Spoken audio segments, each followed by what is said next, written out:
சொல்லுமாப்ல. எப்போ? இந்தா வரேன். விடுமாப்ல, நான் பார்த்துக்கிறேன். சார், என் ஃப்ரெண்டு தான் சார். விடுங்க சார், பார்த்துக்கலாம். ஏய், நீ யாரு? எது? நீ யாரா? என்னது? மாமா தான் கூப்பிட்றான்னு நினைக்கிறேன். அவரு தான்.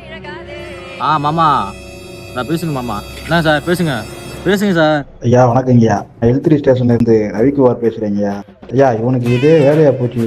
இந்த மாதிரி ஊர் ஃபுல்லா பஞ்சாயத்து இழுத்து வச்சுட்டு எனக்கு போனை போட்டுறான். ஐயா ஒரே ஒரு ரிக்வெஸ்ட்டுங்கய்யா, கூட உனோட விட்டுருங்கய்யா, ஆனா இவனை விடவே விடாதீங்கய்யா.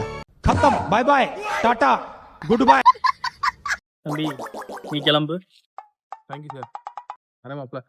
சார் அவனை விட்ட மாதிரி என்னையும் விட்டுருங்க சார். சரி, ஒரு 10,000 கட்டிட்டு கிளம்பா. சார் 2000 ரூபா சார் இருக்கு. சரி, கொடுத்துட்டு கிளம்பு. 2000 ரூபாயோட முடிஞ்சு. 1 hour later. 2 தான் வச்சிருந்தானா? கஞ்சப்பா எவ்வளோதான் வச்சிருந்தான்? இப்படி ஆளுக்கு 15 500 தான் இருக்கு. அவ்வளோவே அடிச்சு அட்ஜஸ்ட் பண்ணியா?